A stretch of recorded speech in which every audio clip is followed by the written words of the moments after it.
कहानी शुरू होती है जब आसमान के बीच एक बड़ा सा पोर्टल खुलता है और उसके साथ तबाही शहर और पूरे दुनिया तक पहुंच जाती है, जो बाद में डेमन रेल्म के नाम से जाना जाता है, क्योंकि उस पोर्टल से बहुत ही डरावने और खूनी मॉन्स्टर्स बाहर निकले। उसके बाद कुछ लोग हंटर्स के तौर पर अवेकन हुए और जिन लोगों ने माना का जागरण पाया उन्हें खास किस्म की एबिलिटीज मिल गईं और इन्हीं हंटर्स की वजह से इंसानियत को पहली बार वापस लड़ने का मौका मिला। इस वजह से धीरे धीरे शहर फिर से बनाए गए और हाँ, मुश्किलें अब भी बहुत थीं, पर कम से कम कुछ लोग नॉर्मल जिंदगी जी पा रहे थे। लेकिन ये आम बात नहीं थी, क्योंकि मॉन्स्टर्स बार बार अटैक करते रहते थे और इन मॉन्स्टर्स की कांस्टेंट धमकी को रोकने के लिए नेचुरली अवेकन होने वाले हंटर्स की संख्या बहुत ही कम थी। इसी वजह से इंसानियत ने सोचा कि क्यों ना आर्टिफिशियल लाइफ ही बना दी जाए, और इस तरह एक क्रिएशन बनी जिसे चिमेरा हंटर बोला गया, जिसके पास जबरदस्त एक्सप्लोसिव पावर थी। एक्सपेरिमेंट के लिए डेथ रो वाले कैदी जानवर पोर्टल्स के अंदर से निकाले गए रेयर मिनरल्स और डेमोनिक सेल्स तक यूज किए गए। ये सब इंसानियत की बचाव की कोशिश थी और आखिरकार मास प्रोडक्शन शुरू हो गई चिमेरा हंटर्स की। इसको साइंस और हंटर कम्युनिटी का परफेक्ट कॉम्बिनेशन बोला गया, जिससे लोगों की मौत का रेट बहुत गिर गया और अनेक लोगों की जान बची। धीरे धीरे दुनिया थोड़ा थोड़ा करके अपनी पुरानी शक्ल लेने लगी। कई सालों बाद रात के बीच एक इलीगल चिमेरा रिसर्च लैब में दो साइंटिस्ट चल रहे होते हैं, जिसमें से एक सुकून से कहता है कि बस एक और बंदा चेक करना है, फिर वो लोग घर जा सकते हैं। जब वो पास पहुंचता है तो देख लेता है कि ये एक्सपेरिमेंट नंबर 17 है और तुरंत कहता है थोड़ा दूर रहने को। साइंटिस्ट बोलता है कोई दिक्कत नहीं, क्योंकि इस एक्सपेरिमेंट का दिमाग डैमेज है, बिना ऑर्डर के हिलेगा नहीं। वो चिमेरा को बोलते हैं कि राइट आर्म दिखाए, क्योंकि वो एक्सपेरिमेंट के साइड इफेक्ट से बर्बाद हो चुका है। ऊपर से वो पूछता है इतना डर क्यों रहा है, ये मॉन्स्टर फॉर्म में आदमी मुश्किल से देख भी पाता है। दोनों निकल जाते हैं बोलते हुए कि ये वैसे भी डिस्कार्ड होने वाला है। नंबर 17 चुपचाप पिंजरे में पड़े रह जाता है। फिर लैब डायरेक्टर के ऑफिस में साइंटिस्ट रिपोर्ट देते हैं कि नंबर 17 बिल्कुल बेकार है, क्योंकि बॉडी टूट फूट चुकी है और कोई और होता तो कब का मर गया होता। डायरेक्टर पूछता है कितना टाइम बचा है, तो जवाब मिलता है बस 1 महीना। डायरेक्टर को अफसोस होता है और ऑर्डर देता है कि इस चिमेरा को पोर्टल ब्लॉकिंग ऑपरेशन में भेज दो ताकि ये पीछे रखवाली करे, पर रिटर्न कमांड मत डालना क्योंकि ये डिस्कार्ड हो रहा है। अगले दिन डेमन रेल्म के रॉकी माउंटेन एरिया में एक मॉन्स्टर पूरे जान से नंबर 17 पर चार्ज करता है, लेकिन वो बस अपने क्लॉज तैयार करता है और एक ही बार में मॉन्स्टर को टुकड़े टुकड़े काट देता है। फिर एक बहुत बड़ा मॉन्स्टर आता है, पर नंबर 17 जमीन पर जोर से पैर पटकता है और सुपर जंप से आसमान में उड़कर एक ही अटैक में मॉन्स्टर को मिटा देता है। दूसरे मॉन्स्टर्स भी आ जाते हैं, पर नंबर 17 हर बार पहले ही हमला करता है और सब कुछ तबाह करता हुआ एक पूरा बर्बाद मैदान बना देता है। पास का एक अवेकन हैरान रह जाता है कि चिमेरा कितना पावरफुल है, और लुआन भी मानता है, क्योंकि सिर्फ एक एस रैंक चिमेरा हंटर ही इतने मॉन्स्टर्स को एक ही अटैक में खत्म कर सकता है। फिर वो पीछे देखकर कहता है कि पोर्टल बंद होने का कोई साइन नहीं है, जबकि 3 दिन हो चुके हैं। लीडर बोलता है फिक्र मत करो, जब तक उनके पास एस रैंक चिमेरा हंटर है वो हमेशा तक रेसिस्ट कर सकते हैं। फिर वो अपनी तलवार निकालता है और पास आ रहे मॉन्स्टर्स को काट देता है, क्योंकि अभी लेफ्ट ओवर से निपटना बाकी है। इसी वक्त पोर्टल अजीब तरह से रिएक्ट करने लगता है और लुआन चिल्लाकर कहता है कि रेड पोर्टल के गायब होने का सिग्नल कंफर्म हो गया। लीडर बोलता है सब खत्म, सबको बोलता है पोर्टल के थ्रू रिट्रीट करो। तभी नंबर 17 मॉन्स्टर्स से लड़ता रहता है। जब सब भाग रहे होते हैं, बीट्राइस पूछती है कि क्या वो चिमेरा को नहीं ले जाएंगे। लीडर ऑर्डर देता है कि उसे छोड़ दो, क्योंकि उन्हें उसे वापस लाने का कोई ऑर्डर नहीं मिला। वो पूछती है क्या वो पक्का है, क्योंकि ये तो बहुत महंगा पड़ेगा। पर लीडर बस इतना बोलता है कि साइंटिस्ट ने ही कहा था नंबर 17 का लाइफ स्पैन वैसे भी खत्म हो चुका है। बीट्राइस मानता है कि उसे थोड़ा बुरा लग रहा है, क्योंकि अगर नंबर 17 ना होता तो नुकसान बहुत ज्यादा होता। लीडर पूछता है इतनी चिंता क्यों कर रही है, क्योंकि चिमेरास लगभग इनऑर्गेनिक होते हैं, मतलब ये लोग सिर्फ अपने मास्टर के ऑर्डर्स फॉलो करते हैं। नंबर 17 को एक मॉन्स्टर हाथ पर काट लेता है, पर वो फिर भी हिम्मत से लड़ता रहता है, क्योंकि उसका मिशन हंटर्स की रियर गार्ड को बचाना था। भटकती अजीब मॉन्स्टर्स के बीच वो तैयार होता है और अपनी जबरदस्त ताकत से आसपास सब कुछ तबाह कर देता है। सब मॉन्स्टर्स को मारने के बाद और एक हाथ खोने के बाद उसके दिमाग में यही आता है कि मिशन कंप्लीट हो चुका है। लेकिन जब वो सोचता है कि वापस जाना है, कमांड आता है कि रिटर्न अलाउड नहीं है। इसी दिन चिमेरा हंटर नंबर 17 की मिशन रिपोर्ट में लिखा गया कि उसकी मौत के बाद भी 0 हंटर्स मरे और टोटल 1823 मॉन्स्टर्स को मारा गया। मौत के पल में उसके दिमाग में उसका वो पास्ट उभरने लगता है जो कभी रिकॉर्ड नहीं हुआ था।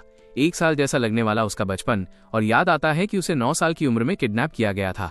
उसकी पूरी जिंदगी की झलक उसकी आंखों के सामने गुजरी, पर दिमाग डैमेज होने की वजह से वो उन सीन्स का मतलब समझ नहीं पाया। बस शांत होकर सब देखता रहा। 79 साल पहले डिस्ट्रिक्ट 13 के ऑर्फनेज में अपनी पुरानी जिंदगी। वो एक बच्चा था जिसका कोई नाम तक नहीं था। 70 साल पहले केयरटेकर पूछ रही थी कि उसने एक दोस्त को पत्थर से क्यों मारा। इस बात पर उसे ऑर्फनेज से निकाल दिया गया, जबकि बाहर बर्फ की वजह से बहुत तेज ठंड थी। थकान से वो जमीन पर गिर गया और कुछ लड़कों ने उससे देखा और उनके दिमाग में बस ये सवाल था कि एक बच्चा कितने का बिक सकता है। कुछ ही टाइम बाद वो जंगल में बंद कर रखा गया था और साइंटिस्ट पूछ रहा था कि क्या ये नया एक्सपेरिमेंटल सब्जेक्ट है। उन्होंने डिस्कस किया कि ये नंबर 17 है और शायद इस पर कोई जादू भी लगा होगा ताकि ये भाग न सके। एक साइंटिस्ट ने ऑर्डर दिया कि नोट करो, नंबर 17 को SS class silkworm larva cells का इंजेक्शन दिया जाएगा। इंजेक्शन लगाने के बाद वो डिसाइड करते हैं कि रिएक्शन का वेट करेंगे। कुछ वक्त बाद सब शॉक में थे क्योंकि कोई साइड इफेक्ट ही नहीं आया और एक खास एबिलिटी भी सामने आ गई, जबकि उसका ह्यूमन फॉर्म और ईगो दोनों बरकरार थे। साइंटिस्ट ने डिसाइड किया कि अब और नई चीजें इम्प्लांट करते रहेंगे जब तक कुछ रिएक्शन न मिले। 64 साल पहले नंबर 17 को एक बीस्ट को मारने भेजा गया और उसने एक ही पावर ब्लास्ट में सब कुछ उड़ा दिया, इतना कि पीछे तबाही का एक बड़ा ट्रेल बन गया।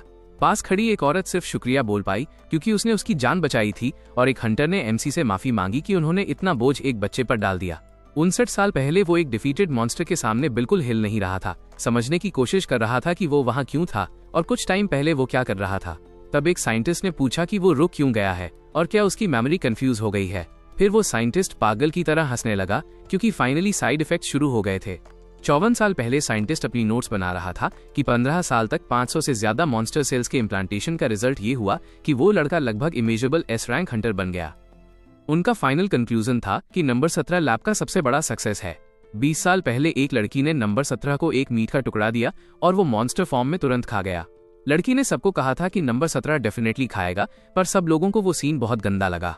3 दिन पहले MC 1800 मॉन्स्टर्स के सामने लड़ रहा था जो पोर्टल से आए थे और फाइनली गिर पड़ा क्योंकि उसके सारे मिशंस कंप्लीट हो चुके थे। वो खुद को उन सब तबाहियों के बीच पाता है जो उसने हंटर्स को बचाते वक्त की थी। उसकी स्पाइन जो जमीन पर थी एक इंटेंस ग्लो छोड़ने लगती है और एक अजीब रिएक्शन होता है। 527 टाइप के मॉन्स्टर सेल्स के साथ चिमेरा हंटर नंबर 17 एक नई शक्ल लेने लगा और जब एक और तेज रोशनी उसके नए बॉडी से फूटती तो वो अपने ह्यूमन फॉर्म में सामने आया। वो हैरान होकर पूछ रहा था कि क्या हो गया, क्या वो सच में वापस इंसान बन गया है, और अपने क्लॉज वाले हाथ को देखकर समझ गया कि उसके अंदर अभी भी मॉन्स्टर सेल्स की एबिलिटीज मौजूद हैं। इसलिए वो पूरी तरह इंसान नहीं कह सकता था। फिर उसे एहसास हुआ कि बहुत टाइम बीत चुका है और क्योंकि लैब वाले उसे लेने नहीं आए, इसका मतलब वो डिस्कार्ड हो चुका है। उसने ये भी देखा कि उसके पोस्ट पर जो एक्सपेरिमेंट नंबर होता था वो भी गायब था, मतलब अब उसे रिसर्च से कोई लेना देना नहीं होगा। उसने सोचा कि उसका शरीर ऐसा इसलिए बना होगा क्योंकि ये इमॉर्टल टाइप एबिलिटी होगी जिसमें आदमी 3 बार तक रिवाइव हो सकता है जब तक कोर न टूट जाए। पर यह बात उसे कंफ्यूज कर रही थी क्योंकि साइंटिस्ट्स बोलते थे कि ह्यूमन और इमॉर्टल सेल्स कभी फ्यूज नहीं हो सकते। फिर भी उसे फर्क नहीं पड़ता था क्योंकि उसके लिए सबसे जरूरी बात यह थी कि उसका शरीर अपने पीक पर बिल्कुल ठीक हो चुका था। MC ने सोचा कि इतने सालों तक एक्सपेरिमेंट से उसके शरीर पर साइड इफेक्ट्स आए, शायद अब वो अपने बेस्ट कंडीशन में आ गया है। उसने याद किया कि जब से वो नंबर 17 बना था तब से उसके दिमाग पर हमेशा एक धुन सी छाई रहती थी और लैब वालों के स्पेल्स भी उस पर लगे हुए थे ताकि वो भाग या बगावत न कर सके। तो अगर उसकी जिंदगी नंबर 17 के रूप में खत्म हो चुकी है तो शायद अब वो एक नॉर्मल इंसान की तरह जी सकता है। उससे ऑर्फनेज के डायरेक्टर की बात याद आई जो कहते थे कि दुनिया में लोगों की मदद करके जीना, चाहे उसका शरीर अजीब हो, अच्छा रास्ता होगा। डायरेक्टर ने पूछा था कि ढूंढ समझ रहा है या नहीं। ढूंढ को वो बात याद करके हल्की सी हंसी आई क्योंकि उसके हिसाब से ये सब बकवास लगता था। एक स्लम का अनाथ क्या ही किसी की मदद करेगा। फिर उसने सोचा कि अब आगे क्या करे, शायद बदला, पर बदले के लिए सामने टारगेट भी तो चाहिए होता है। इतना वक्त बीत गया कि उसके अंदर बदले की आग वैसे जलती ही नहीं रही थी। ऊपर से इस समय वो ह्यूमन वर्ल्ड भी नहीं जा सकता था। उसने सोचा कि एक दिन वो जरूर उन लोगों को ढूंढ लेगा जिन्होंने उस पर एक्सपेरिमेंट्स किए, पर अभी नहीं, जब वक्त आएगा तब। तभी उसने नीचे देखा तो पता चला कि वो बिल्कुल नंगा खड़ा है। तो वो जोर से बोलता है कि अभी इसी वक्त डिसाइड कर लिया, थोड़ा सा इंसान की तरह जिएगा। फिर वो चल दिया सोचता हुआ कि पिछली बार कपड़े कब पहने थे क्योंकि काफी सालों से वो मॉन्स्टर था। थोड़ी देर बाद वो एक जंगल पहुंचा और सोचने लगा कि कपड़े किस मटेरियल के बनाए कि स्ट्रांग हो। तभी उसकी नजर एक मरे हुए मॉन्स्टर पर पड़ती है। उसने सोचा कि शायद ये कोई टेरिटोरियल फाइट थी और ये गिरा हुआ मॉन्स्टर काफी स्ट्रांग होगा क्योंकि इसके शरीर पर ज्यादा चोट नहीं थी। फिर कंक्लूड किया कि मे बी ये जहर से मरा होगा। अब वो लेदर के चक्कर में अपना हाथ तैयार करता है। कंसंट्रेट करते ही उसका हाथ शेप बदलकर एक ब्लेड जैसा बन जाता है ताकि काम आसान हो। उसने लैब की ट्रेनिंग याद की कि पहले पेट को काटना होता है, फिर बॉडी के बाकी हिस्सों को। डून धीरे धीरे कट करने लगता है। तभी एक बड़ा जेट जहर का बॉडी से निकलता है और हवा में एक पॉइजनस ऑरा फैल जाती है, पर उसके शरीर को कुछ नहीं होता, सिर्फ स्मेल अलग लग रही थी। काम खत्म करके उसने सोचा कि पहली अटेम्प्ट के लिए काफी जबरदस्त है। फिर वो लेदर को नदी में धो रहा था पर इरिटेट हो गया क्योंकि एक पल को लगा सॉफ्ट है पर वो काफी हार्ड थी, शायद इसलिए क्योंकि ये मॉन्स्टर का लेदर था। उसने आइडिया लगाया और हर डायरेक्शन से लेदर को मुक्के मारने लगा, सोचता हुआ कि शायद इस तरह सॉफ्ट हो जाए। थोड़ी देर बाद वो वाकई सॉफ्ट हो गई और वो बस साइज कैलकुलेट कर रहा था। अचानक वो मरा हुआ मॉन्स्टर के सिर पर आग जलने लगी और वो जिंदा होकर उठ बैठा जब एमसी लेदर एडजस्ट कर रहा था। डून ने तुरंत अपने हाथ से एक होल बनाया और लेदर पहन ली जो फाइनली परफेक्ट हो चुकी थी। तभी उसे समझ आया कि क्लोथ्स में जहर पूरा निकला नहीं है और पीछे मुड़कर देखने लगा क्योंकि आवाज आ रही थी। उसे यकीन नहीं हो रहा था कि मॉन्स्टर अभी भी जिंदा है। फिर वो डर गया क्योंकि वो गिरा हुआ पक्षी अपना सिर हिला रहा था जैसे वो डून की बात समझ रहा हो। एमसी को ये देखकर अजीब सा लगा क्योंकि शायद ये मॉन्स्टर इमॉर्टल टाइप है और वो जानता था कि अगर पुराने वाले नंबर 17 के टाइम होता तो वो सीधा उस मॉन्स्टर को मार देता क्योंकि वो वीक था और कोई थ्रेट नहीं देता। सो ही एमसी सोचता है कि इस मॉन्स्टर को मारना जरूरी नहीं है। वो हल्का सा मुस्कुराकर बोलता है कि दोनों लकी हैं कि उन्हें एक सेकेंड चांस मिला है, इसलिए दोनों को इसका फायदा उठाना चाहिए। वो आगे चलने लगता है और कहता है कि अगर किस्मत ने चाहा तो कहीं और मिलेंगे। कुछ वक्त तक चलने के बाद वो एक केव में जाता है और सोचता है कि कपड़ों का मसला सॉल्व हो चुका, अब घर चाहिए। तभी एक क्रैक खुलने लगता है और एक बहुत बड़ा मॉन्स्टर सामने आ जाता है जो उसे निगलने को तैयार होता है। दावून बस बोलता है कि यहाँ अंधेरा ज्यादा है और हल्की सी मूवमेंट से उस मॉन्स्टर का सर काट देता है और ऐसे आगे चल पड़ता है जैसे कुछ हुआ ही न हो। कुछ देर तक चलने के बाद स्नोफॉल शुरू होती है और रास्ते में जो मॉन्स्टर्स मिलते हैं वो उन्हें ऐसे हरा देता है जैसे वो कुछ हो ही नहीं। तभी उसे कुछ मशरूम्स मिलते हैं और स्मेल से समझ जाता है कि वो जहरीले हैं। एक जगह जाकर उसे ज्यादा नमी लगती है तो वो उस जगह को रिजेक्ट कर देता है। दूसरी जगह बहुत गर्मी होती है तो उससे भी रिजेक्ट कर देता है। काफी देर बाद वो एक क्लिफ पर पहुंचता है और उसे नजारा बहुत सुंदर लगता है। वो सोचता है कि उसने कभी नहीं सोचा था कि डीमन रेल्म इतना खूबसूरत हो सकता है। फिर वो क्लिफ से नीचे कूदता है और आराम से लैंड करता है क्योंकि वो पूरी तरह एक्सप्लोर करने का मूड बना चुका है। साइड में देख के उसे पता चलता है कि पानी बिल्कुल साफ है और कुछ मछलियां भी हैं, पर थोड़ी देर बाद समझ आता है कि वो तो पिरान्हा टाइप मॉन्स्टर्स हैं। फिर भी उसे लगता है कि उन्हें पकड़ के भुनने में मजा आएगा, कैंप जैसा फील। वो सोचता है कि ये तो एक नेचुरल फिश फॉर्म जैसा एरिया है तो यहाँ घर बनाना इंटरेस्टिंग होगा। फूल भी हैं, हवा भी साफ है। वो मुस्कुराकर बोलता है कि अप्रूव ये ड्रून का घर होगा। उसी वक्त एक दूसरी जगह पर एक पोर्टल अचानक ओपन होता है और एक चीज उसमें से कूदकर बाहर आती है जो जमीन को तोड़ देती है। वो एक रोबोट होता है। साइड देखकर वो पूछता है कि क्या ये डीमन रेल्म है। ड्रून सोचता है कि घर बनाने के लिए सबसे पहले एक जगह चाहिए, तो वो एक उंगली हिलाता है और एक तेज हवा का ब्लास्ट निकलता है जो पेड़ों को मक्खन की तरह काट देता है। फिर वो लकड़ी के लॉग्स के पास जाकर उन्हें बांधने लगता है अपनी पावर से, सिर्फ अच्छे हाल वाली लकड़ी को अलग रखकर। जब काफी लकड़ी जमा हो जाती है वो बोलता है कि जमीन बहुत अनइवन है। फिर वो अपना हाथ चलाता है और फिर से एक हवा का जोर का ब्लास्ट निकलता है जो सब कुछ उड़ाकर जमीन को बिल्कुल सीधा कर देता है। अब तक उसे सिर्फ अपने हाथ और पैर वैसे ही चलाने थे जैसे उसका दिल कह रहा था। फिर वो लॉग्स के पास जाकर एक को ऐसे उठाता है जैसे वो एक पतला सा तिनका हो। काम करते हुए वो मजा ले रहा होता है क्योंकि पहली बार वो अपना खुद का घर बना रहा है। फिर वो प्लैंक्स को फ्लोर पर सेट करता है और सोचता है कि दीवारों के लिए वो मॉन्स्टर म्यूकस यूज करेगा क्योंकि उसके पास कीलविल नहीं है। डून स्लाइम को फैलाता है क्योंकि जब ये हार्ड होता है तो पत्थर जैसा सॉलिड बन जाता है और वो सोचता है कि शायद वाटरप्रूफ भी होगा। अब अगला स्टेप फिनिशिंग का होता है। ऊपर देखकर वो कहता है कि मॉन्स्टर्स यहाँ आसपास आने की कोशिश भी नहीं करेंगे क्योंकि उसका घर देखने में थोड़ा क्रीपी लगता है। स्नेल टाइप मॉन्स्टर्स का म्यूकस, सिल्कवॉर्म के कोक्यून्स का सिल्क और हर तरह की अजीब चीजों से बना हुआ। पर सबसे इम्पोर्टेंट बात ये थी कि उसे वो घर बहुत कंफर्टेबल लग रहा था, पर उसके दिमाग में एक अजीब सी खाली खाली फीलिंग आ रही थी जैसे कुछ मिसिंग हो और वो याद करने की कोशिश करता है कि इंसानों का घर कैसा होता है।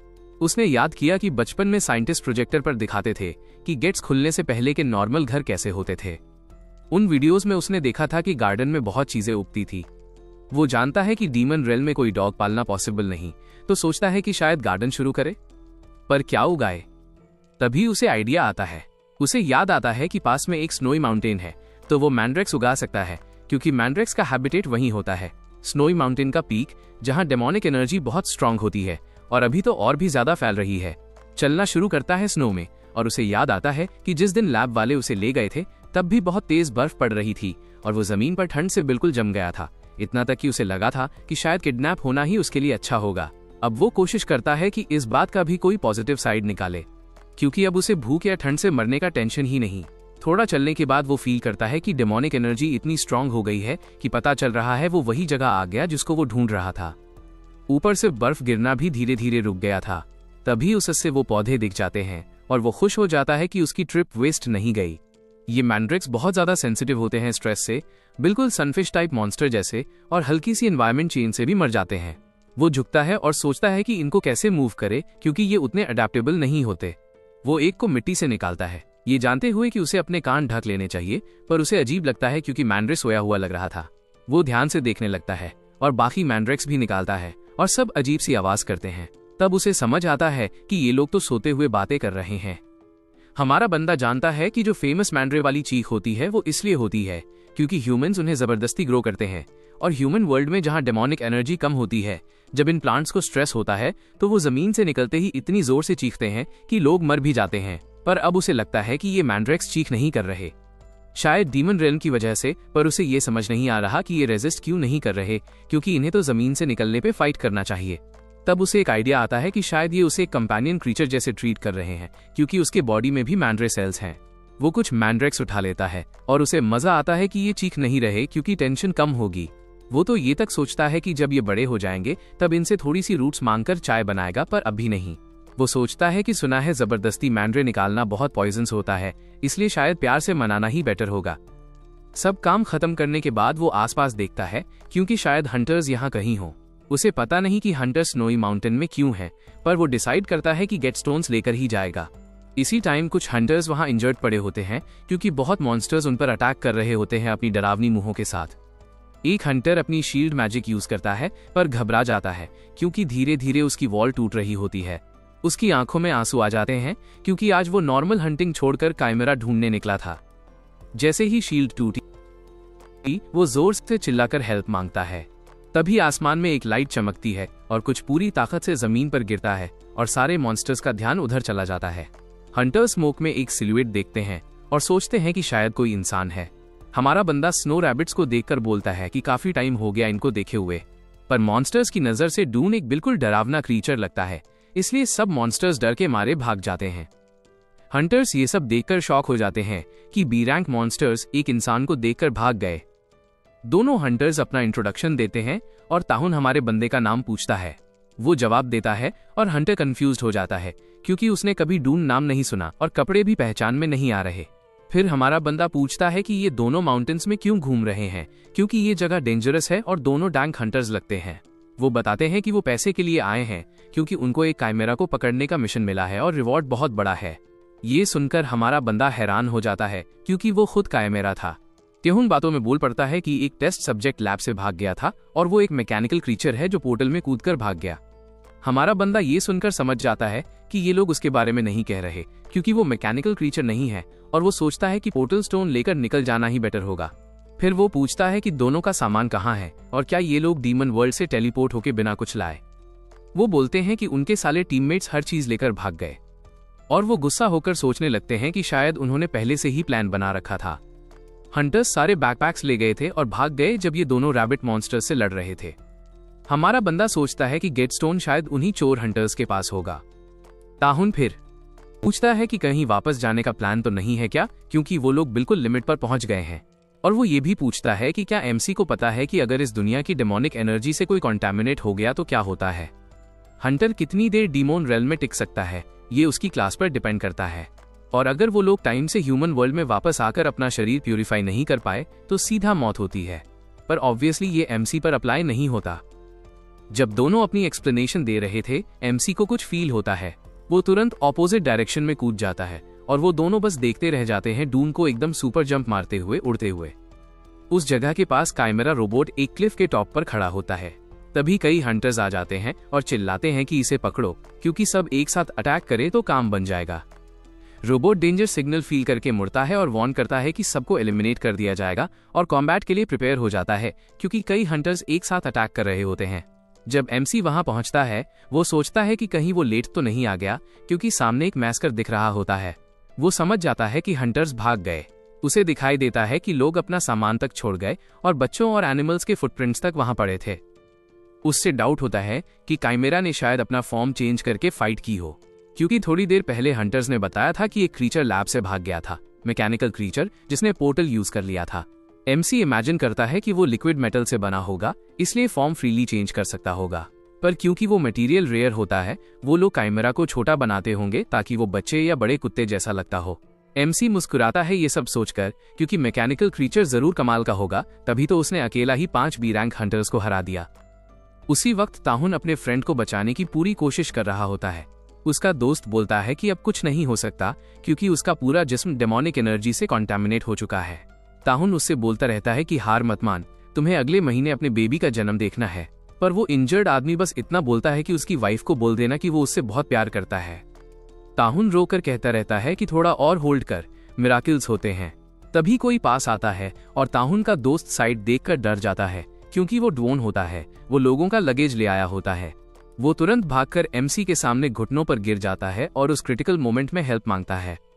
एमसी को याद आता है कि इस बंदे ने कहा था कि उसके पास पोर्टल स्टोन नहीं है, और वो हंटर डेस्परेशन में 2 चेक्स देता है, हर एक 10 मिलियन का, जो उनकी पूरी जिंदगी की सेविंग्स होती है। और वो रिक्वेस्ट करता है कि बस एक पोर्टल स्टोन दे दो, नहीं तो वो लोग मर जाएंगे। ड्यून 20 मिलियन देखकर सोचता है कि अभी तो उसे इसका कोई काम नहीं है, पर ह्यूमन वर्ल्ड जाने पर काम आएगा। तो वो स्टोन निकालकर हंटर को दे देता है और पोर्टल ओपन हो जाता है। ताहुन दिल से शुक्रिया बोलता है कि वो ये एहसान कभी नहीं भूल पाएगा। एमसी पैसे देखते हुए पूछता है कि क्या ह्यूमन वर्ल्ड में ये स्टोन्स 200,000 नहीं होते।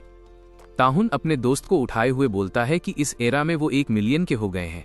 दाउन हाथ बढ़ाकर बोलता है कि उसने ज्यादा ले लिया, और फिर वो अपना हाथ पॉइजन हंटर पर रखकर कहता है कि वो इस एक्स्ट्रा वैल्यू का कुछ रिटर्न करेगा।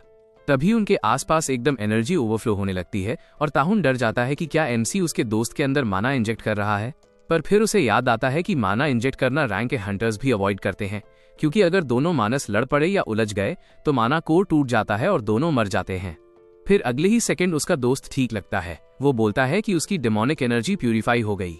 वो तुरंत ताहुन को गले लगाता है क्योंकि वो बच गए। फिर वो एमसी को बो करके थैंक्स बोलता है और कहता है कि ये हीरोइक एक्ट वो कभी नहीं भूल पाएगा। ताहुन का चेहरा अभी भी डर से खुला होता है, क्योंकि उसने अपनी आंखों से देखा कि किसी ने सिर्फ माना इंजेक्ट करके डेमोनिक एनर्जी प्यूरिफाई कर दी, जो नॉर्मली इम्पॉसिबल होता है जब तक पावर बहुत ही ज्यादा लेवल की न हो। इसी वजह से वो और ज्यादा क्यूरियस हो जाता है कि ड्यून असल में है कौन। एमसी अपने घर वापस आता है और देखकर खुश होता है कि कोई इंट्रूडर नहीं आया। ऊपर से उसे इतनी अनएक्सपेक्टेड इनकम भी मिल गई। फिर वो नीचे देखता है तो पता चलता है कि मैंड्रिक्स जाग गए हैं और उनकी पत्तियां मुरझाने लगी हैं। वो तुरंत उन्हें वापस मिट्टी में लगा देता है। सोचता है इतना काफी होगा, पर उसे लगता है कि सभी मैंड्रिक्स उदास और नाराज लग रहे हैं। उसे समझ नहीं आता कि उसने क्या गलत किया होगा। वो सोचता है शायद वो उनको जबरदस्ती उनकी जगह से लेकर आया, या फिर बिना मिट्टी के ट्रांसप्लांट किया तो वो भूखे होंगे। वो डिसाइड करता है कि अपनी पावर से थोड़ी माना दे दे, और जैसे ही वो करता है मैंड्रिक्स खुशी से भर जाते हैं। एमसी भी रिलैक्स हो जाता है कि चलो काम बना। तभी उसे किसी की प्रेजेंस फील होती है और वो तुरंत समझ जाता है कि वो रोबोट है जिसे हंटर्स चेज कर रहे थे, पर उसे समझ नहीं आता कि उस क्रीचर को उसमें क्या इंटरेस्ट है। वो पैसे संभाल कर रख देता है फ्यूचर के काम के लिए और अपना सारा लगेज अरेंज करना शुरू करता है। सबसे पहले उसे पोर्टेबल स्टोव और किचन यूटेंसिल्स मिलते हैं जो बाहर कुकिंग के लिए जरूरी होते हैं।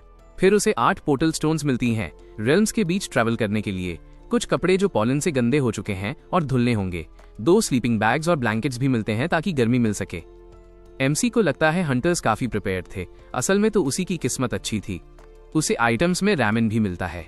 वो याद करता है कि लास्ट टाइम उसने कब खाया था, बचपन में ऑर्फनेज के टाइम, और क्योंकि वो भूखा होता है वो डिसाइड करता है कि खाना बनाएगा। रेसिपी का पहला स्टेप होता है 500 मिलीलीटर पानी डालना। वो सोचता है क्या इसको वेट से मेजर करे, तभी लेक का पानी उबलने लगता है और काफी पिरान्हा मॉन्स्टर्स बाहर आकर अटैक करने लगते हैं। ड्यून अपनी उंगली रेडी कर लेता है क्योंकि उसे पता है लोग रैमेन बनाते वक्त कुछ एक्स्ट्रा चीजें भी डाल देते हैं, तो वो फिश को मार देता है सोचकर कि ये साइड डिश बड़ी टेस्टी होगी। दूसरा स्टेप होता है अंडे और ग्रीन ओनियन डालकर टेस्ट इंप्रूव करना। वो सोचता है अंडे की जगह कोई रो चल जाएगा, पर उसे पता है यहाँ ग्रीन ओनियन मिलते नहीं, तो वो सोचता है कि कोई लीफ जैसा कुछ डाल दे चल जाएगा। वो सब चीजें एक पॉट में डाल देता है और नेक्स्ट स्टेप के लिए रेडी हो जाता है। तभी काइमेरा आसपास आने लगता है और उसका पेट गुदगुदाता है क्योंकि उसे एक ह्यूमन कुकिंग करता दिख रहा होता है। एमसी स्टोव जला देता है और सोचता है इंस्ट्रक्शंस में ये नहीं लिखा कि फिश कब डालनी है, तो वो सब कुछ एक ही साथ कुक कर देता है। खाने की स्मेल एरिया में फैलने लगती है, इतनी ज्यादा कि मैंड्रिक्स तक डर जाते हैं और ड्यून खुद भी हैरान होता है कि स्मेल इतना स्ट्रॉन्ग कैसे हो गया। यह बदबू पूरी जंगल तक पहुंच जाती है और रोबोट तक भी, जो स्मेल आते ही लिटरली ड्रूल करने लगता है। वो खाना खाने के चक्कर में एक ट्रांसफॉर्मेशन यूज करता है और क्यूट पप्पी बन जाता है, क्योंकि उसके हिसाब से ह्यूमंस क्यूट डॉग्स पर दया दिखाते हैं। वो पास आता है और ड्यून तुरंत समझ जाता है कि ये वही मैकेनिकल क्रीचर है जो उसे फॉलो करता आया। एमसी सोचता है कि शायद रोबोट जानबूझकर डॉग बना है ताकि उसका गार्ड डाउन हो जाए, और शायद ये इंजर्ड होने का ड्रामा भी कर रहा है। वो डॉग को घूर कर देखता है और सोचता है कि ये क्रीचर लैब से कैसे भाग गया और डीमन रेल्म तक कैसे आ गया। वो बोलता है कि खाना रेडी है, खाना है तो ले लो। डॉग खुशी से भौंकता है और दोनों पॉट को देखते रहते हैं। अपीयरेंस भले ही अजीब हो, एमसी सोचता है खाए या ना खाए। फिर भी दोनों टेबल पर बैठ जाते हैं। डॉग भूखा होता है तो नॉनस्टॉप खाता ही जाता है। एमसी भी खाता है और रियलाइज करता है कि टेस्ट उसे बचपन की याद दिला रहा है, ऑर्फनेज में जब वो ये खाया करता था। वो मुस्कुराकर बोलता है कि टेस्ट बिल्कुल वैसे का ही है। स्मेल इतनी ऑब्वियस होती है कि पूरा रीजन भर जाता है, मैंड्रेक्स तक उल्टी कर देते हैं। खाना खत्म होने के बाद एमसी डॉग को बोलता है, अब निकल जा, तू खा चुका है, मुझे अब सामान साफ करना है। डॉग जाते वक्त फिर से लंगड़ाने लगता है और एमसी हंसी रोक नहीं पाता। वो बोलता है, पहले लेफ्ट फुट से लंगड़ा रहा था, अब राइट से, थोड़ा तो कंसिस्टेंसी रखो। डॉग शॉक हो जाता है क्योंकि उसने खुद नोटिस नहीं किया था और तुरंत सही वाले पैर से लंगड़ाने लगता है। एमसी पास एक वाटरफॉल के पास आता है और काम करते हुए सोचता है कि बर्तन धोना फिनिश हो गया, अब कपड़ों का ख्याल रखना है। उसे फ्लावर पॉलन से बुरी यादें हैं, इसलिए वो लेदर कपड़े हमेशा नहीं पहन सकता। उसे पता है अगर वह कपड़े ज्यादा जोर से घिस देगा तो वो फट सकते हैं, तो उसे संभाल कर धोना होगा। पर एक ही जोर का स्टिक स्ट्राइक लगाते ही उसके इमेंस फोर्स से पत्थर ही फट जाता है और कपड़े भी साथ में उड़ जाते हैं। वो फ्रस्ट्रेटेड हो जाता है, पर थोड़ा रिलीव्ड भी कि चलो एक और सेट तो बचा हुआ है। उसे साथ ही एक अजीब बात नोटिस होती है, मैकेनिकल क्रीचर पत्थर बनकर वही आसपास पड़ा हुआ था। उसे समझ नहीं आता कि ये रोबोट यहाँ घूम फिर क्यों रहा है। ड्यून को याद आता है कि जब वो इंस्टेंट नूडल्स खा रहा था, बर्तन धो रहा था, तब भी काइमेरा पास ही था, और जब वो फोर्सिया जैसी दिखती एक फूल को देख रहा था तब भी ये रोबोट आ गया था, फॉर्म बदलकर बिना कुछ किए। तभी एक बी रोबोट के पास से गुजरती है और रोबोट तुरंत चीख कर भागता है कि उसे इंसेक्ट से नफरत है, मतलब उसकी मेंटल एज 5 साल से भी कम लग रही थी। काइमेरा गुस्से में बी को मारने लगता है, पर जैसे ही उसे पता चलता है कि एमसी उसे देख रहा है, उसका डिस्गाइज गायब हो जाता है। ड्यून प्रिटेंड करता है जैसे उसने कुछ नोटिस ही नहीं किया। रोबोट फिर चुपचाप वापस चला जाता है, छुपने की कोशिश करता हुआ। एमसी आखिर कपड़े धो लेता है, जो उसने सोचा था उससे ज्यादा मुश्किल था, फिर भी किसी तरह कंप्लीट हो जाता है। कपड़े छोटे लग रहे होते हैं, पर वो सोचता है रहने दो, सूख जाएंगे। अब वो मैंड्रेक्स चेक करने जाता है। यहीं तब काइमेरा देखता है कि ड्यून वहां से गया और वो तुरंत कपड़े की लाइन पर लटके कपड़ों के पास भागता है।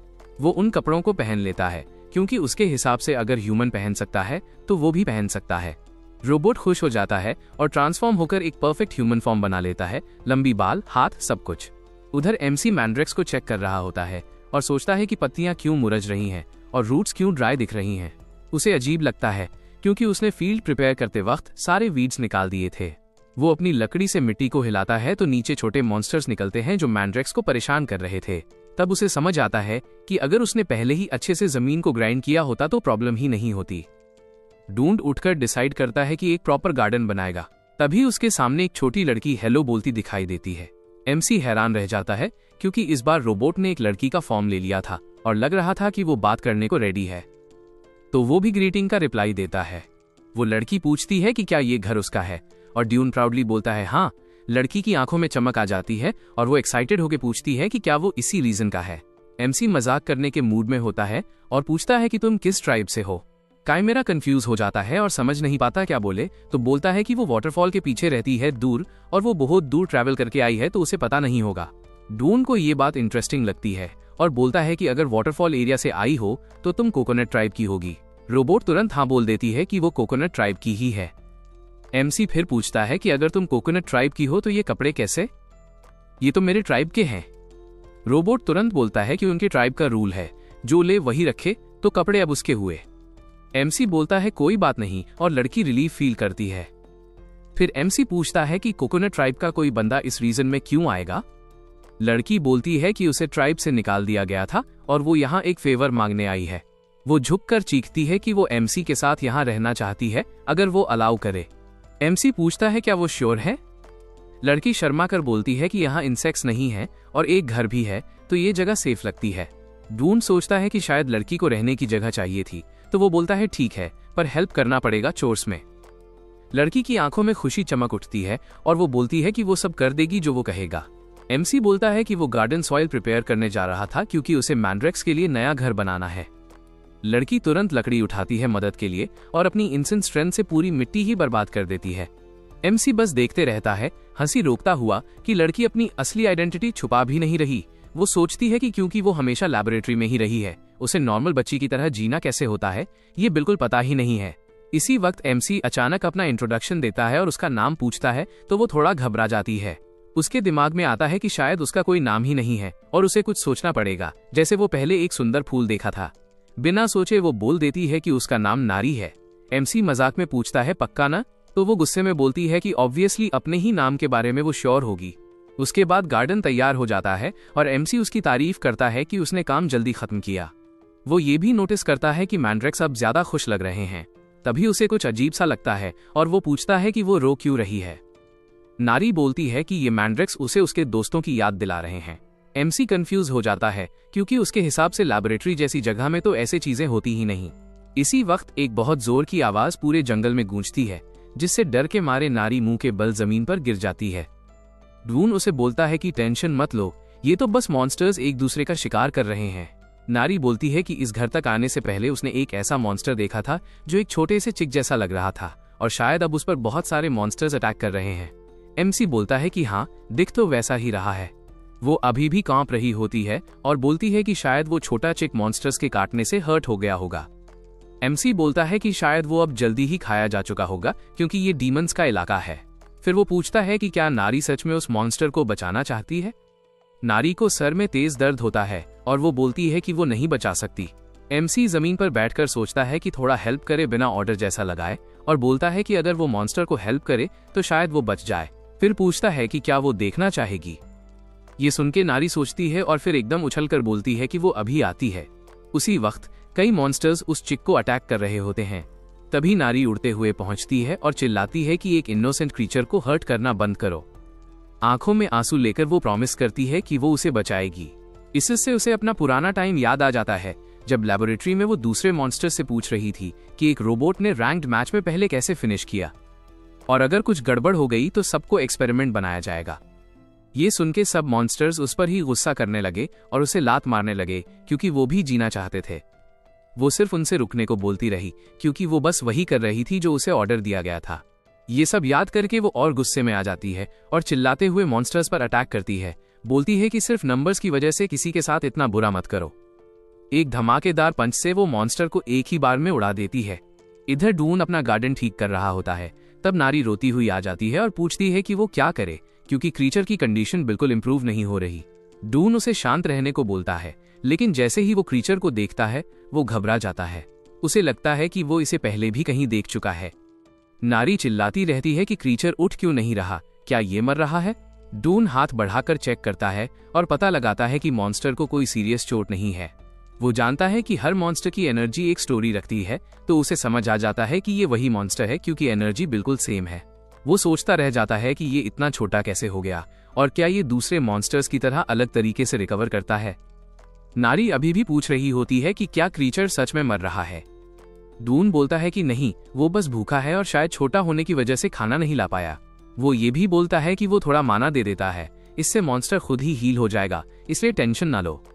ये सुनकर नारी को फिर उसका पिछला वक्त याद आ जाता है जब उसका डॉल तोड़ दिया गया था। क्रीचर को देखकर वो बोलती है कि ये तो बिल्कुल राइस केक की तरह सॉफ्ट है और पूछती है कि क्या वो इसकी देखभाल कर सकती है। वो प्रॉमिस करती है कि वो इसे अच्छे से रखेगी और खुद से खाना सीखना भी सिखाएगी। जून उसकी कंसर्न देखकर खुश होता है, लेकिन वार्न करता है कि ये मॉन्स्टर फ्यूचर में बहुत बड़ा हो जाएगा, पर फिर बोलता है कि वो जो चाहे कर सकती है। नारी खुशी से भर जाती है और पूछती है कि क्या सच में। डून बोलता है हाँ, क्योंकि ये मॉन्स्टर उनके यार्ड को प्रोटेक्ट भी कर सकता है। अचानक मॉन्स्टर उठने लगता है और सामने देखते ही तुरंत एमसी को पहचान लेता है क्योंकि वो ही जिम्मेदार था। वो मॉन्स्टर गुस्से में याद करता है कि पहले कभी एमसी ने उसकी स्किन उतार दी थी। जब वो पूरी तरह जागता है तो वो कंफ्यूज हो जाता है, उसे समझ ही नहीं आता कि वो कहाँ है और फिर हर हालत में भागने की कोशिश करता रहता है क्योंकि उसे पता ही नहीं कि डीमन वर्ल्ड में एक छोटी लड़की के हाथ में वो क्यों पड़ा है। उधर नारी बहुत ज्यादा खुश होती है क्योंकि क्रीचर जिंदा है, पर एमसी थोड़ा कंफ्यूज हो जाता है क्योंकि वो बिल्कुल क्लियरली समझ सकता है कि मॉन्स्टर क्या बोल रहा है। जैसे वो बोल रहा है कि मुझे यहाँ से बाहर निकालो। नारी उसकी बैंडेज खत्म करके अनाउंस करती है कि उसने क्रीचर का नाम चूज कर लिया है। लेकिन वो डेमोनिक पिजन गुस्से में चिल्लाता है कि तुम बेवकूफ लोग, मुझे छोड़ो। नारी खुशी से बोलती है कि उसने नाम गू रखा है क्योंकि वो पिजन जैसा दिखता है। ड्यून बोलता है कि उसे नाम पसंद आया, पर गू गुस्से में खड़ा हो जाता है। बोलता है कि एक इंसान की हिम्मत कैसे हुई उसका नाम रखने की, जबकि उसका पहले से नाम है। लेकिन बात पूरी होती इससे पहले ही नारी उस पर पानी का मटका फेंकती है, सोचकर कि शायद वो प्यासा होगा। अब वो कंफ्यूज हो जाती है कि पिजन इतना मोटा क्यों हो गया और पूछती है कि अब क्या करे। गू पानी में भीगकर बस इतना बोलता है कि प्लीज उसे और पानी मत दो, पर नारी तो कुछ समझती ही नहीं। एमसी सब कुछ समझ रहा होता है, तो वो नारी को बोलता है कि पानी देना बंद करे क्योंकि क्रीचर अभी फुल हो गया है। नारी पैनिक करने लगती है, सोचती है कि मॉन्स्टर भूखा है और खाना ढूंढने निकल पड़ेगा। इधर डून कुछ लकड़ी जमा करके एक शेल्फ बनाना चाहता है। वो काम शुरू करता है और उसे लगता है साइज परफेक्ट है, लेकिन जैसे ही थोड़ा सा जोर लगाता है लकड़ी टूट जाती है। उसे समझ नहीं आता कि प्रॉब्लम क्या है, क्योंकि टेबल और चेयर्स भी उसने ऐसे ही बनाए थे। दूर से देख रहा गू बोलता है कि लकड़ी का रंग ही अलग है और उससे कहता है कि सामने पड़ी लकड़ी उठाए क्योंकि वो सॉफ्ट वुड है। एमसी पूछता है कि क्या ये वुड की स्ट्रेंथ के हिसाब से होता है, लगता है टाइप के हिसाब से फर्क पड़ता है। गू बोलता है ऑब्वियसली, तुम्हें पता नहीं था? एमसी बोलता है नहीं और पूछता है कि सबसे स्ट्रॉन्ग लकड़ी का कौन सा रंग होता है। पिजन बोलता है रेड ऑब्वियसली, और फिर उसे शौक लगता है कि क्या ये इंसान उसे समझ भी रहा है। एमसी नॉर्मल टोन में बोलता है कि अच्छा पता चला कि रेड स्ट्रॉन्ग होती है। गू को ये मंजूर नहीं होता और वो दावून का दिमाग चेक करने की सोचता है। मेंटल रीडिंग ट्राई करता है, पर एक ऑलमोस्ट डिवाइन प्रेशर से उसका पावर पूरी तरह ब्लॉक हो जाता है। एमसी बिना कुछ किए बोलता है कि वो हर जगह ढूंढ चुका, पर रेडवुड मिल नहीं रहा। क्रीचर को डर लगने लगता है क्योंकि उसका मेंटल रीडिंग तुरंत ब्लॉक हो गया, पर सबसे ज्यादा उसे ये शौक होता है। वो पूछता है कि क्या एमसी उसे वाकई सुन सकता है। एमसी बोलता है कि सिर्फ सुन सकता ही नहीं, बल्कि उसके थॉट्स भी ह्यूमन वर्ड्स की तरह सुनाई देते हैं। और वो पूछता है कि एक मॉन्स्टर इंसानी जुबान कैसे समझ सकता है। गू शर्मा सा जाता है और एमसी तुरंत समझ जाता है कि ये एक रेयर और इंटेलिजेंट मॉन्स्टर है। उसने इस जैसा सिर्फ सुना था, कभी मिला नहीं था। गू बोलता है कि हाँ, वो पहले मिल चुके हैं और वो फिर से उससे मिलना चाहता था। दावून पूछता है क्यों, तो मॉन्स्टर बताता है कि एमसी ने उसकी जान बचाई थी और तभी उसने डिसाइड किया था कि अगर कभी फिर मिले तो वो उसकी मदद करेगा। ड्यून सोचता है कि जब स्किन उतारी गई तब पॉइजन भी निकल गया होगा, तो इस मॉन्स्टर का कोर्स सेफ है। और जब उसे पता चलता है कि गू हेल्प करना चाहता है, तो वो पूछता है कि क्या वो अभी हेल्प कर सकता है। मॉन्स्टर समझ जाता है कि उसे क्या चाहिए और बंधन तोड़कर बोलता है कि वो उसे हाई क्वालिटी रेडवुड वाली जगह ले चलेगा। तभी जंगल में आग लगी होती है और नारी रोती हुई भागती हुई आती है क्योंकि वो किसी भी हालत में लैबोरेटरी वापस नहीं जाना चाहती। एक्सप्लोजन्स होते रहते हैं जब तक वो जोर से जमीन पर गिर नहीं जाती। नारी पैनिक में सोचती है कि ये लोग लैबोरेटरी वाले ही होंगे जो उसे पकड़ने आए हैं, और उसे समझ नहीं आता क्या करे क्योंकि उसे आग से सख्त नफरत है। जो हंटर उसका पीछा कर रहा होता है वो अपना ट्रैकर यूज करके बोलता है कि उसे हैरानी हो रही है कि एक मैकेनिकल क्रीचर इतनी आसानी से शेप चेंज कर लेता है, पर वो ये भी बोलता है कि उसे सही नहीं लग रहा एक बच्ची जैसी चीज पर अटैक करना। वो अपनी एबिलिटी फिर से रेडी करता है और सिग्नल करता है कि वो समझ जाए, क्योंकि उसके लिए ये जिंदगी और मौत का सवाल है।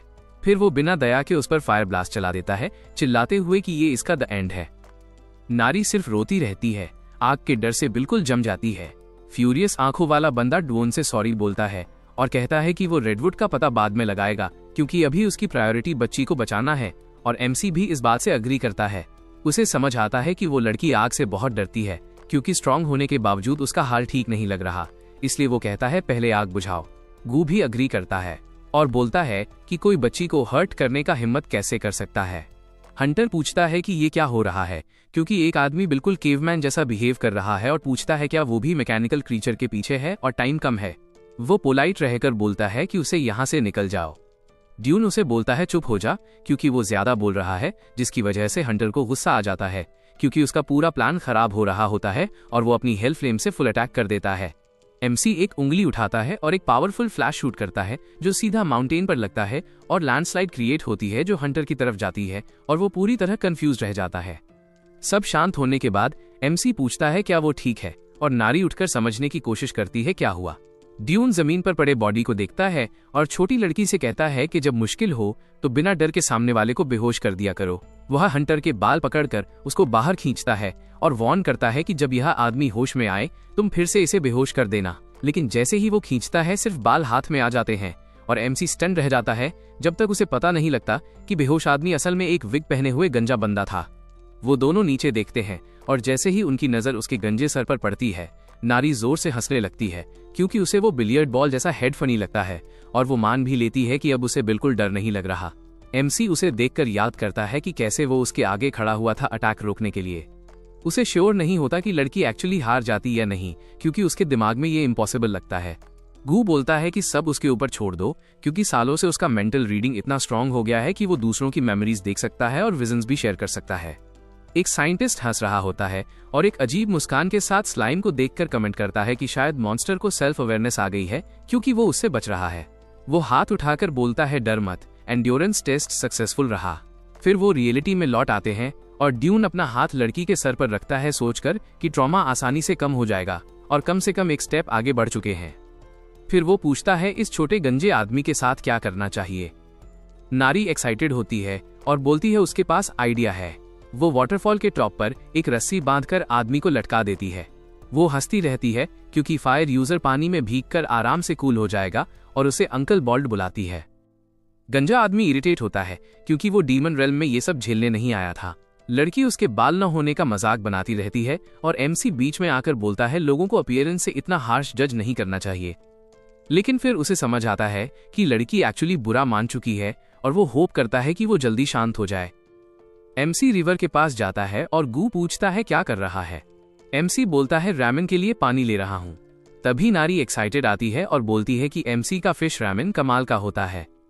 एमसी हंसी रोक नहीं पाता और पूछता है कोकोआ ट्राइब फिश रैमन खाती भी है क्या। लड़की अपनी गलती समझ जाती है और बोलती है ट्राइब इंस्टेंट नूडल्स भी पसंद करती है। ऊपर वाटरफॉल के पास लटका हंटर सोचता है कि एमसी कम से कम रैंक के हंटर तो है ही, शायद और ऊपर। लेकिन उसे अजीब लगता है कि कोई रिक्लूसिव हंटर जो शैडोज में ऑपरेट करता है वो किसी को लटकाकर फिर रैमन खा रहा है। ये डीमन रेल में भी थोड़ा ज्यादा ही वियर्ड है। तभी नारी 2 मछलियां पकड़कर आती है और बिना टाइम वेस्ट किए पॉट में डाल देती है ताकि रैमन जल्दी बन जाए। हंटर गुस्से में पानी की बेहिसाब मात्रा देखकर सोचता है कि क्या एमसी को रैमन बनाना आता भी है। इसी वजह से वो अचानक जोर से चिल्लाकर बोलता है रुको। फिर बोलता है कि अगर उसे छोड़ा जाए तो वो सबके लिए टेस्टी रैमन बना देगा। एमसी अग्री करता है और हंटर रैमन बनाने की तैयारी करता है।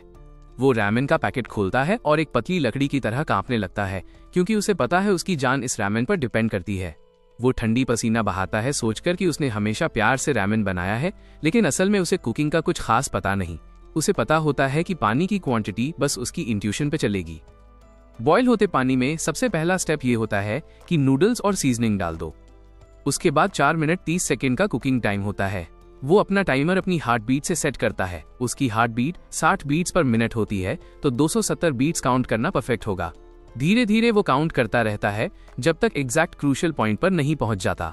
उसे पता होता है कि इस मोमेंट नूडल्स को थोड़ी देर हवा में रखना जरूरी होता है ताकि वो थोड़े फर्म और इलास्टिक हो जाएं, और उसके दिमाग में आता है कि अगर किमची होती तो परफेक्ट होता, पर डीमन रेल्म में ये ऑलमोस्ट इम्पॉसिबल है। अब कोई चॉइस न होने पर वो बोलता है कि उसने पूरी कोशिश की और उसे कोई पछतावा नहीं। गीजियो का सिंसियरिटी रैमन फाइनली रेडी हो जाता है। 90 पॉइंट्स टेस्ट के, 24 कार्बोहाइड्रेट्स, 18 प्रोटीन, 20 कैल्शियम और 20 फैट के। सब लोग बर्तन को देखते हैं और डिसाइड करते हैं कि चलो टेस्ट करके देखते हैं। टेस्ट करते ही कुछ सेकंड तक सब चुप हो जाते हैं क्योंकि हर एक को अलग ही फीलिंग होती है, जैसे प्योर प्यार का टेस्ट हो, क्योंकि इतना ज्यादा टेस्टी होता है। नारी जोर से चिल्लाती है कि ये तो सच में बहुत डिलिशियस है और गू पूछता है कि क्या ह्यूमंस हमेशा इतना अच्छा खाना खाते हैं। एमसी भी हैरान होता है और बोलता है पहले खाना फिनिश करो। पूरा पॉट खत्म होने के बाद छोटा मॉन्स्टर इतना खा लेता है कि उसका पेट बिल्कुल भर जाता है। बॉल्ड वाला बंदा शर्मा कर पूछता है कि उन्हें खाना पसंद आया क्या, और दावून उसे बोलता है कि जो भी चाहिए वो बोल दे। बंदा कंफ्यूज हो जाता है तो एमसी समझाता है कि खाना इतना अच्छा था कि फ्री में खाकर उसे बुरा फील हो रहा है, तो कुछ भी मांग लो, अगर पॉसिबल हुआ तो वो करेगा। छोटा गंजा आदमी ठंडे पसीने छूटने लगते हैं। उसे नहीं पता कि क्या वो कुछ मांग भी सकता है या नहीं। वो तुरंत झुककर रिक्वेस्ट करता है कि उसे एक पावरफुल हंटर बनना सिखाया जाए। ड्यून हैरान हो जाता है क्योंकि ये एक्सपेक्टेड नहीं था, और गिजुक बोलता है कि एमसी सबसे पावरफुल हंटर है जिससे वो कभी मिला है। वो चिल्लाते हुए बोलता है कि वो और भी डिशेस बनाना जानता है, सर्टिफिकेट भी है, और उसके फादर की एक छोटी चिकन शॉप थी तो उसे फ्राइंग अच्छी तरह आती है। ये बोलते हुए उसके अंदर पता होता है कि बाकी डिशेस वाला पार्ट झूठ है पर फ्राइंग वाली बात सच है। फिर वो कहने लगता है कि गेट्स क्रॉस करना सप्लाईज की वजह से बहुत मुश्किल होता है, कपड़े वाले इश्यूज भी आते हैं, इसलिए वो असिस्टेंट बनना चाहता है। पैसे देने के लिए भी रेडी है, बस वो रैंक प्रमोट करना चाहता है एमसी से सीख कर। ड्यून एक चीज पर क्यूरियस होता है और पूछता है कि उसने नारी पर अटैक क्यों किया, क्या किसी रिवॉर्ड की वजह से। बोल्डमैन कंफ्यूज हो जाता है और पूछता है कि क्या वो नारी जिसके बारे में बात कर रहा है वो मैकेनिकल क्रीचर वाली नारी है। तब एमसी तुरंत सबको चुप रहने बोलता है, क्योंकि लड़की सोचती है कि वो कोकोआ ट्राइब की मेंबर है तो गेम फॉलो करना पड़ेगा। बोल्डमैन हैरान हो जाता है क्योंकि उसे ये पता ही नहीं था। वो बोलता है कि बात प्राइवेट है और वो शेयर नहीं कर सकता। वो जोर से बोलता है कि उसे कोई रिवॉर्ड नहीं चाहिए, नारी के केस में भी नहीं, उसे सिर्फ हंटर प्रमोशन एग्जाम पास करना है, बस उसके लिए वही मैटर करता है। ड्यून पूछता है क्या वो सच बोल रहा है और उसे उठाने को बोलता है। बंदा समझ नहीं पाता तो एमसी बोलता है कि तूने इतना टेस्टी खिलाया है तो पहले एक ट्रेनिंग फाइट कर लेते हैं। गिजुक इमोशनल हो जाता है और दिल से थैंक यू बोलता है। तभी नारी भी बोलती है कि वो भी ट्रेन करना चाहती है, क्योंकि उसे एक ह्यूज फायर को बुझाने का डर ओवरकम करना है। हंटर मजाक करता है कि वो भूल गई कि यहाँ सिर्फ एमसी पावरफुल है, वो खुद भी वीक नहीं है। डाउन साइड की तरफ पॉइंट करके पूछता है कि क्या वो उस स्टोन को तोड़ सकता है जो बिल्कुल उसके पास पड़ा है। बोल्डमैन परेशान हो जाता है क्योंकि वो तुरंत पहचान लेता है कि ये डार्क ब्लू स्टोन है जो डायमंड से भी कई गुना हार्ड होता है। ड्यून पूछता है मतलब तुम नहीं तोड़ सकते। बोल्डमैन बोलता है कि थोड़ा मुश्किल है क्योंकि इसके लिए एक्सट्रीमली हाई रैंक चाहिए। पर सेंटेंस पूरा होने से पहले ही एक बड़ा ब्लास्ट होता है स्टोन की डायरेक्शन में। वो शॉक होकर देखते रहता है कि ये क्या हो गया। वो नेरी थी जिसने अपनी हल्की और कॉन्फिडेंट पावर्स में से एक यूज किया था और वो गंजे अंकल को ट्रेनिंग फाइट के लिए बुला रही होती है। अब बात आती है अवेकन गिजुक पर। वो एक बहुत प्रॉमिसिंग हंटर है। उसकी अवेकनिंग सिर्फ 8 साल की एज में हो गई थी, जबकि ज्यादा लोग लेट टीन्स में अवेकन होते हैं, तो ये बहुत रेयर केस था। रैंक्ड भी हंटर्स की एक टेस्टिंग फील्ड थी और वो लड़का अपनी फ्लेम पावर्स के साथ सीधा आगे बढ़कर अपने ओपोनेंट को हराता जा रहा था, क्योंकि वो एक सुपर टैलेंटेड बंदा था जो बिजली की स्पीड से ग्रो करता था और 20 साल से पहले ही रैंक भी हंटर बन गया था। उसकी लाइफ एकदम मीटियोरिक राइज वाली थी और फेम भी मिल गया था क्योंकि उसका सपना था कि वो सबसे बड़ा हंटर बने। उस टाइम उसको कुछ भी कम नहीं लगता था, बस उसके बालों में एक प्रॉब्लम आ गई। उसने अपने हाथ में कुछ बाल देखे और वो सैड हो गया क्योंकि ये सब बहुत जल्दी शुरू हो गया। जब लोग नॉर्मली अवेकन होते हैं उस एज में, वो टकले होने लगा। क्राउन एरिया से बाल पतले होने लगे जब वो 20 कुछ साल का था और फिर हेयरलाइन एम शेप में पीछे जाने लगी। उसने हर ट्रीटमेंट ट्राई करा, हर क्लिनिक घूमा, जितना पैसा देना हो दे देगा बोला। ट्रांसप्लांट भी ट्राई करा, पर डॉक्टर्स बोलते थे कि बाल फिर गिर जाएंगे, इसलिए बेहतर है जल्दी गिव अप कर दो। गीजियो हर बार रोता था क्योंकि सब बेकार लगता था और धीरे धीरे उसकी इंप्रेसिव लुक्स और नेचुरल टैलेंट की चमक खत्म हो गई। एक टेस्ट में वो हार गया और डिस्क्वालीफाई हो गया। इसका रिजल्ट ये हुआ कि उसका हंटर ग्रोथ भी रुक गया। वो अकेला अपने घर में डिफीटेड बैठा था। टीवी देखते टाइम एक इंसिडेंट अनाउंस हुआ। बोलो कि लिक्विड मेटल एक बहुत रेयर चीज है डीमन वर्ल्ड में भी, और किसी ने गलती से वो अपने सर पर गिरा दिया और उसके बाल वापस उगाए जबकि वो 90 साल का था। ये सुनते ही गिजियो का ध्यान उस तरफ गया और उसको समझ आया कि डीमन वर्ल्ड कितना मिस्टीरियस है।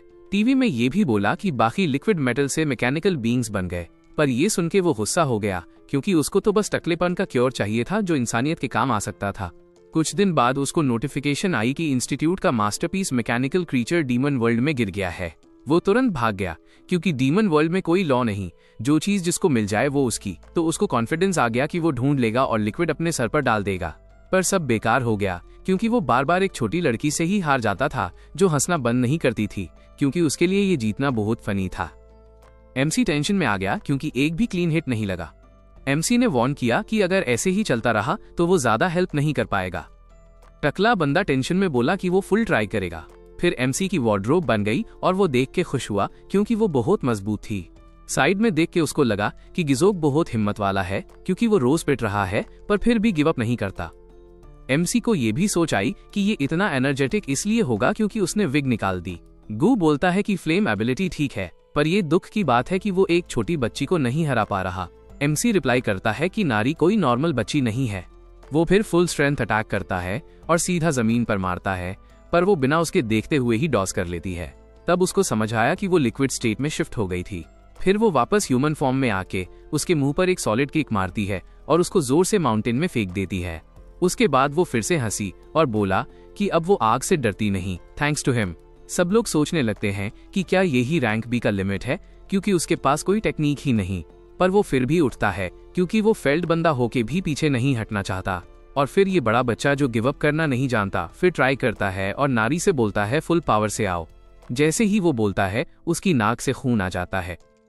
एमसी पास आके पूछता है कि वो कितने दिन से डीमन वर्ल्ड में है। गिजियो बोलता है 9 दिन।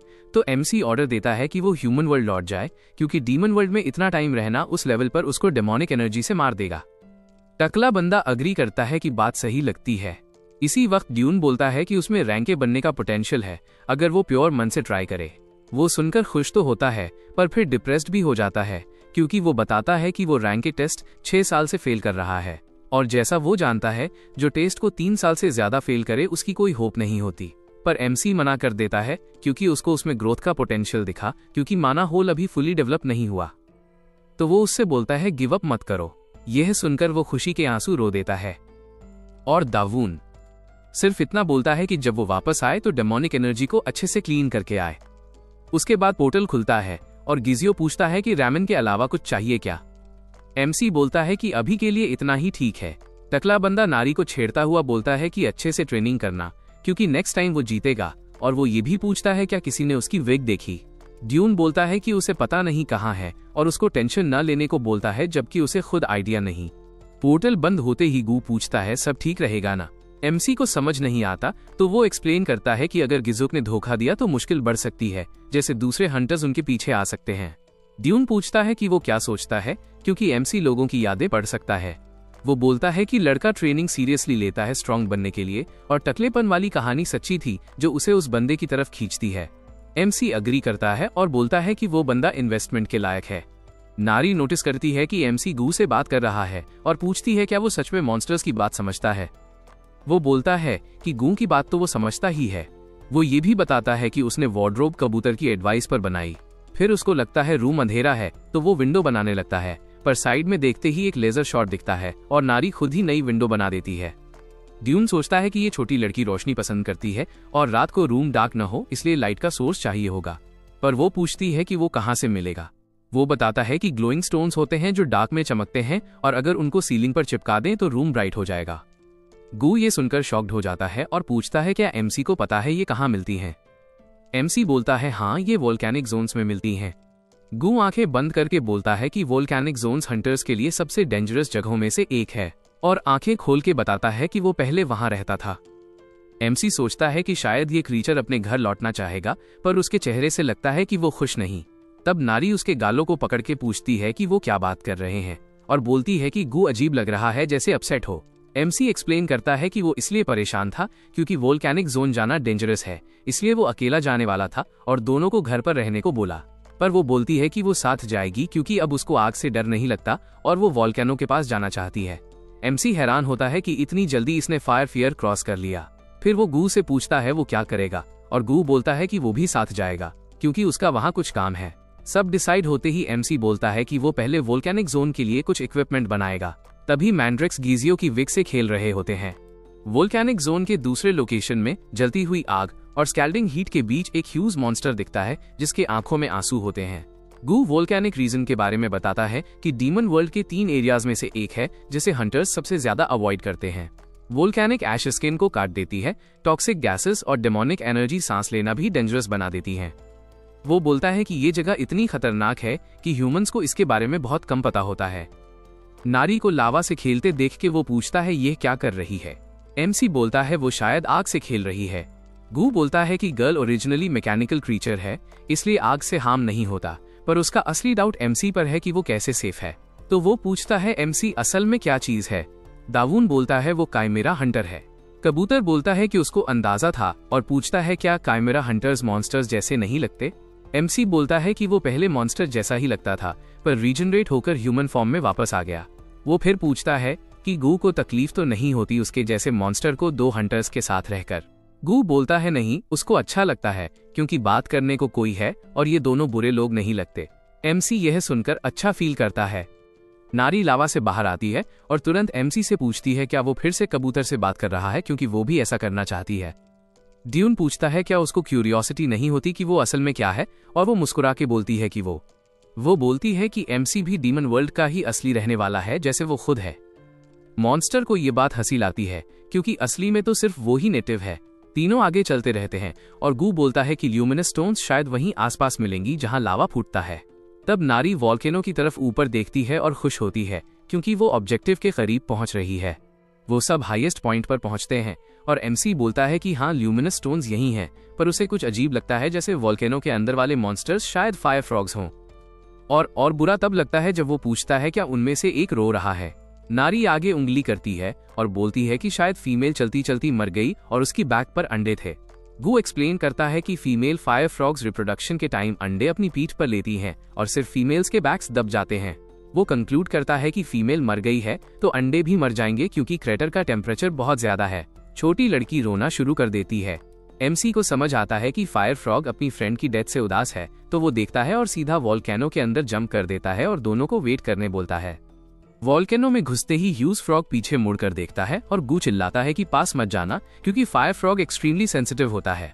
पर कोई फायदा नहीं क्योंकि मॉन्स्टर अपनी पावर गैदर करता है और एमसी पर इंसन फायर ब्लास्ट चला देता है। एमसी सिर्फ एक उंगली ऊपर उठाकर आगे बढ़ता है और फ्रॉग के सर को छू देता है और फ्रॉग को समझ भी नहीं आता क्या हुआ। अगले ही सेकंड मॉन्स्टर साइड में गिर जाता है और ड्यून एक्सप्लेन करता है कि उसने हल्की सी पैरालाइजिंग टॉक्सिन यूज की थी ताकि वो थोड़ी देर में उठ जाए। नारी टेंशन में चिल्ला चिल्ला कर पूछती है क्या एमसी ठीक है, और एमसी बोलता है हाँ, क्योंकि उसके अंदर 5 फ्रॉग सेल्स भी हैं। फीमेल तो कुछ नहीं हो सकता पर अंडे बच सकते हैं, सो वो अपनी लाइन एबिलिटी यूज करके अंडे पकड़ लेता है। तब मॉन्स्टर उठता है और रियलाइज करता है कि अंडे उसकी बैक पर बंधे हुए थे। एमसी बोलता है कि उसने अच्छे से बांध दिया है और अंडे हेल्दी ग्रो होंगे। फिर एमसी का ध्यान जाता है कि फायर फ्रॉग डेड फीमेल के पास गया है, शायद लास्ट गुड बाय बोलने। फिर वो जमीन पर जोर से पैर मारकर ह्यूज जंप लगाता है, इतना बड़ा कि नारी भी शॉक हो जाती है। मॉन्स्टर उसके पास गिरता है और दोनों एक सेकंड एक दूसरे को देखते हैं। फिर फायर फ्रॉग दूसरी डायरेक्शन में कूदता चला जाता है। नारी एमसी को चिल्लाकर बोलती है कि मॉन्स्टर ने उसकी तरफ देखकर शायद थैंक्स बोला और एमसी मुस्कुराकर बोलता है शायद वही हुआ। फिर वो कहता है कि नीचे चलो क्योंकि उनको ल्यूमिनस स्टोन्स जल्दी कलेक्ट करनी है। नारी एक्साइटेड हो जाती है और तुरंत एक बड़ी ग्लोइंग स्टोन को हंसकर उठा लेती है। ड्यून बोलता है संभाल कर, क्योंकि गिरती तो पैर टूट सकता था। काफी स्टोन्स कलेक्ट करने के बाद एमसी पूछता है गू से क्या वो ठीक है, क्योंकि वो थोड़ा थका लग रहा है। गू बोलता है कि वो पहले छोटी स्टोन से खेल लेता था पर इतने बड़े साइज में मुश्किल हो रहा है। एमसी बोलता है कि हेल्प करने की जरूरत नहीं क्योंकि उसको यही एरिया में अपना काम करना है, और पूछता है क्या वो अपने फ्रेंड्स को गिफ्ट्स देने नहीं जा रहा क्योंकि उसने देखा था वो कुछ गिफ्ट्स लेके आए। छोटा कबूतर शर्मा जाता है और बोलता है कि मॉन्स्टर्स के फ्रेंड्स थोड़ी होते हैं, ये बस चीजें हैं जो वो पीछे छोड़ देता है। एमसी को वो शाय मॉन्स्टर क्यूट लगता है और पूछता है क्या वो अपनी ट्राइब को मिस करता है क्योंकि इंटेलिजेंट मॉन्स्टर्स थोड़े अलग होते हैं। गू शर्माते हुए बोलता है कि वो किसी को मिस नहीं करता, बस ये रिग्रेट है कि बिना गुड बाय बोले चला गया। एमसी पूछता है क्या उसने ग्रुप छोड़ दिया था और वो बोलता है इंटेलिजेंस मिलने के कुछ फायदे होते हैं, जैसे जब वो एक क्रिम्सन स्कॉर्पियन देख रहा था पर उसका पार्टनर उससे एकदम से निकल गया। वो पूछना चाहता था कि उसे क्यों सडनली खा लिया, पर वो जानता है कि जवाब देने वाले से कहने का फायदा नहीं। वो बोलता है कि वन आइड मंकीज की लैंड में कम अकेला महसूस होता अगर वो ह्यूमन लैंग्वेज नहीं जानता, इसीलिए वो ग्रुप छोड़कर अकेला रहने लगा। गू ल्यूमिनस स्टोन्स निकालते हुए बोलता रहता है कि शायद उसकी ट्राइब को तो पता भी नहीं कि वो गायब हुआ। अचानक एक स्टोन गिरता है और वो नीचे होल में कुछ देख लेता है।